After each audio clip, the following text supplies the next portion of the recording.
Assalamualaikum, selamat pagi anak-anak. Perkenalkan, di sini nama kakak Yolanda Syafitri Amroni, NPM 191111000230. Nah, sudah siapkah untuk belajar? Hari ini kita akan belajar tentang bersuci atau taharoh. Bersuci disebut juga taharoh. Bersuci adalah mensucikan diri dari hadas dan najis. Sedangkan najis adalah kotoran yang menjadi sebab terhalangnya seseorang untuk beribadah kepada Allah. Sedangkan hadas adalah kondisi tidak suci seorang muslim yang menyebabkan terhalangnya orang itu untuk melakukan ibadah. Lalu, tahukah kalian apa saja alat bersuci atau benda yang dapat digunakan untuk mensucikan diri? Nah, yaitu yang pertama ada air, ada batu, tisu, daun. Sedangkan macam-macam air untuk bersuci ada air hujan, air sumur, es batu atau salju, air sungai, air laut, mata air, dan juga embun. Macam-macam najis, yaitu ada 3. Ada najis berat atau yang disebut dengan najis mughalazah, najis sedang atau yang disebut dengan najis mutawasyiah, dan najis ringan yang disebut dengan najis mukhaffafah. Nah, apa sih yang disebut dengan najis berat?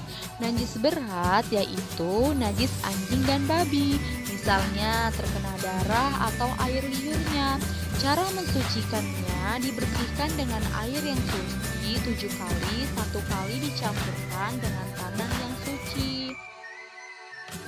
Nah, sedangkan najis sedang yaitu najis pertengahan atau najis selain najis mughalazah dan mukhaffafah. Contohnya kotoran manusia dan hewan, nanah, arak, muntah, dan bangkai binatang. Cara mensucikannya dengan membersihkan najis tersebut hingga hilang rasa bau dan warnanya.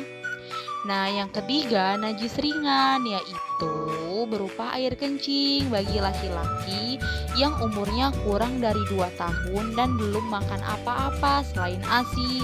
Cara mensucikannya dengan memercikkan air di atas hingga bersih meskipun bukan di air mengalir.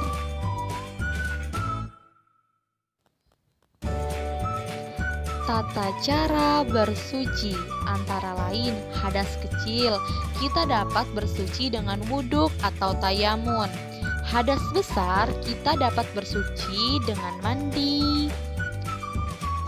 Dan buang air, kita dapat bersuci dengan istinja. Apa sih wuduk, mandi, istinja, dan tayamum? Wuduk adalah salah satu cara mensucikan anggota tubuh dengan air. Seseorang muslim diwajibkan bersuci setiap akan melaksanakan sholat. Tayamum adalah menggantikan wuduk, mensucikan diri menggunakan tanah atau debu yang bersih dan suci. Tayamum dilakukan saat sakit dan tidak boleh terkena air saat berada di tempat yang tidak ada air atau sedang dalam perjalanan jauh. Sedangkan mandi adalah bersuci dengan cara meratakan air ke seluruh tubuh dari ujung kepala hingga ujung telapak kaki dengan niat tertentu. Seperti mandi wajib dilakukan apabila berhenti dari haid atau nifas, mandi Jumat, memandikan mayat, atau orang kafir masuk Islam. Sedangkan istinja adalah membersihkan diri dari kotoran setelah membuang air besar atau membuang air kecil. Jika tidak ada air, kita dapat membersihkan kotoran dengan tisu.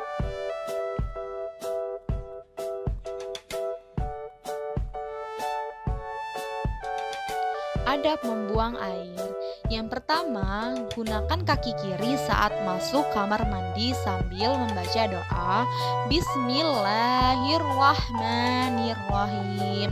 Allahumma inni a'udzubika minal khubusi wal khaba'is. Yang kedua, gunakan kaki kanan saat keluar kamar kecil sambil membaca doa. Bismillahirrahmanirrahim. Alhamdulillahillazi azhaba ani aza wal afanil. Yang ketiga, gunakan alas kaki ketika masuk kamar kecil. Dan yang keempat, beristinjalah sampai bersih.